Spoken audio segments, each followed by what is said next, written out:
Dalton Knecht has a chance to win college basketball player of the year.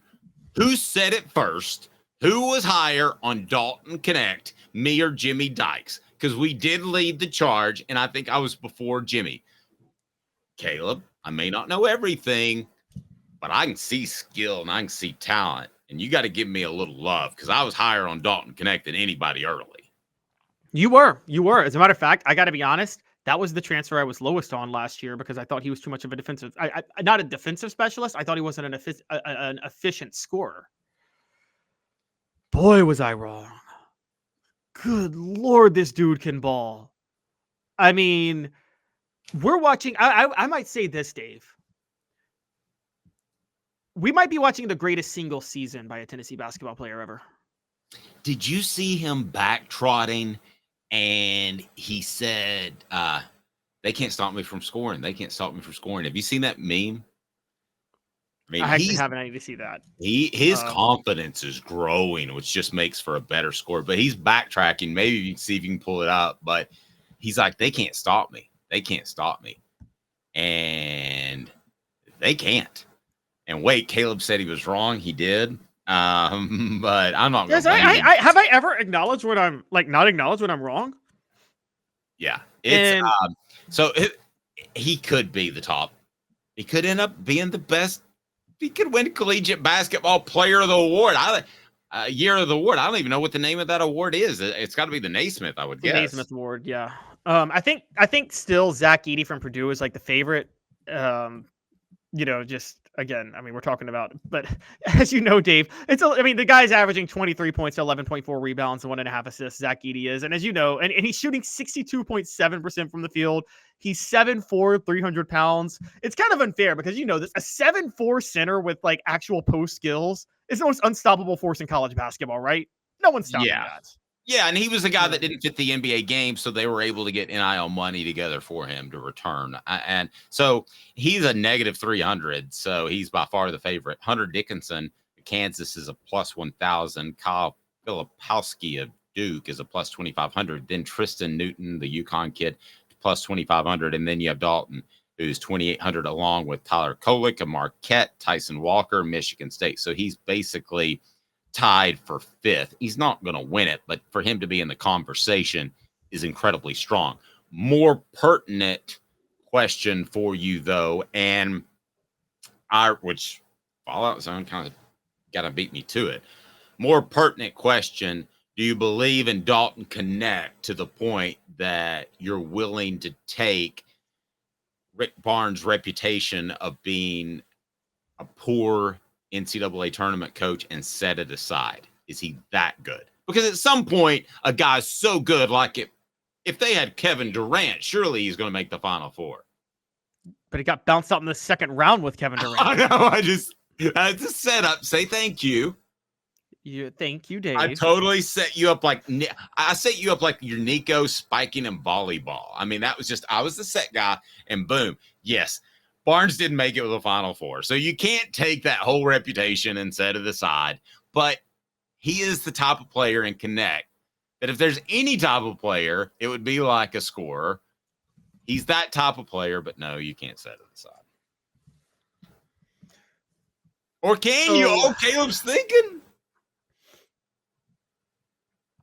Here's what's hard for me on this. Even if I could set it aside, there's another problem this Tennessee team has, which is this, Dave. As good as Dalton Knecht is playing, they're getting their top guys are running 28, 29, 30, 31 minutes. I think 3 guys had over 33 minutes of play on Saturday in their win over Vanderbilt, which, for the record, Dalton Knecht had 32 points in a 75-62 win over Vanderbilt, for those who didn't watch over the weekend. On the positive side, it's something you said, and I give you a lot of credit, Dave. Vanderbilt built a 9-point lead in the first half off a series of technical free throws, and you felt that it was getting away. And it's something you've constantly talked about. When Rick Barnes, he likes to run his offense, but if it's just not there, if there's a drought, what did they do? They said, hey, Dalton Knecht, go get us a layup. And what did he do? He got him a layup, and that sparked their comeback. And they did that 3 times in the second half when Vanderbilt almost pulled away. They said, Dalton, go get us a layup. He got a layup, and then they were able to finally take over. That they consistently are able to do that now when they're in droughts, and they've never been able to do that with Barnes.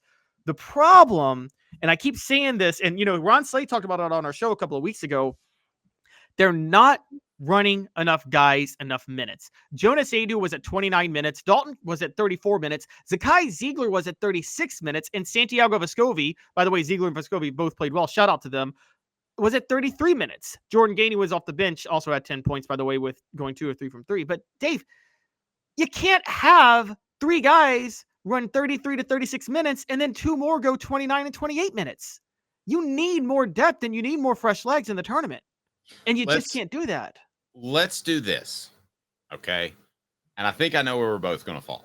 So if you believe you can take Rick Barnes' resume and history in the NCAA tournament and set it aside because Dalton Knecht's that good, you get a big, hey now. All right. And you may even get a, I'm your huckleberry. But you could be on the flip side and say, that's crazy. Or to take it a step further, Peyton would say, They're like, that is total bullshit. So you got 3 options. You got that was 4. I know, but just because I like that one sounder and I don't get to play it a lot. But you've got 3 options. This is sling my new hat around. I love my hat. All right, so you got those 3 options. It's a for sure, it's a kinda, or Peyton, what? They're like, that is total bullshit. I can't play that enough.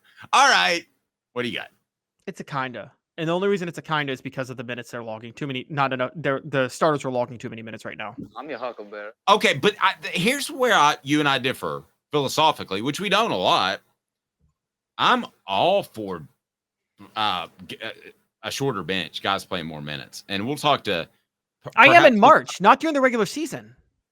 So you think they'll be tired? Yeah. Yeah, and I will give you guys a perfect example. Bruce Pearl's first team, which is one of the greatest coaching jobs ever. The first year he took over for Buzz, remember? When they had run Dane Bradshaw at the 4 because they had no talent whatsoever. Or not no talent, no depth, whatsoever on that team. They ran 7 guys the whole year. They got up to number 8 that year, guys.